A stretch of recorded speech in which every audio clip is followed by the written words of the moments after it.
You know how I'm always telling you guys that males impregnate you to use the baby as a weapon to control and abuse you, right?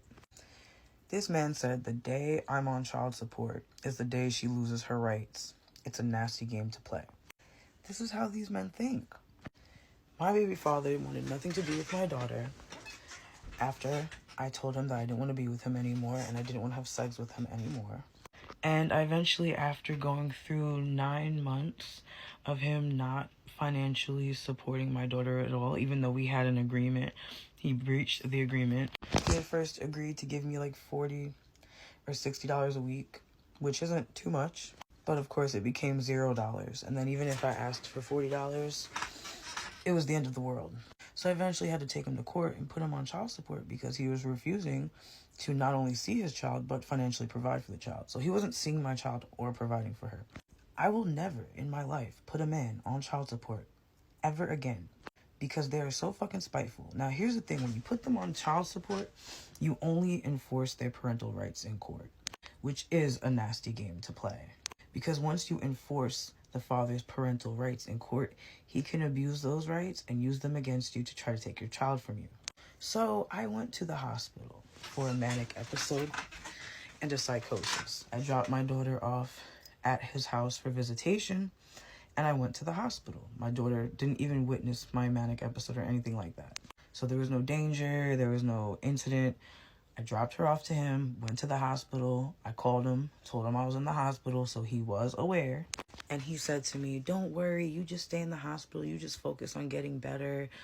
She'll be here when you get out." Tell me why when I got out the hospital, I had a paper from the court saying he went to the hospital and terminated my parental rights and got himself off child support by lying to the court and telling them that I abandoned my child and he did not know where I was, even though he knew I was in the hospital. Yeah, and the judge, without any evidence or proof, allowed that. Burlington County, New Jersey, family court.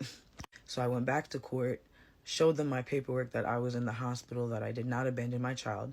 So that was February of 2020. They gave me my original custody back. It only lasted for like 2 months from that December to that January, December 2019, January 2020. The judge said, okay, he was lying.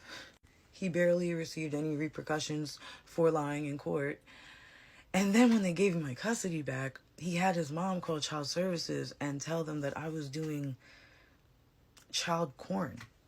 Okay, and that I had my daughter involved in trafficking and porn, all because I was doing OF. And for some fucking reason, without any evidence or any proof, they allowed him to keep my child based on false allegations. And this was during COVID. So I wasn't even able to visit my child. He refused to let me talk to her.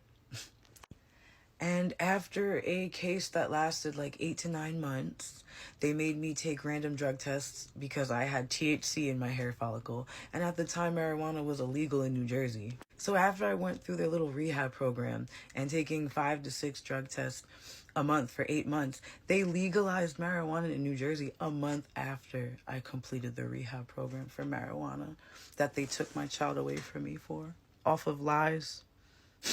So yeah, I will never take a man to court. In fact, I regret even putting him on the birth certificate, to be completely honest with you. I just wish I can have the baby without the man. Like, just give me the child without the man. Oh my God.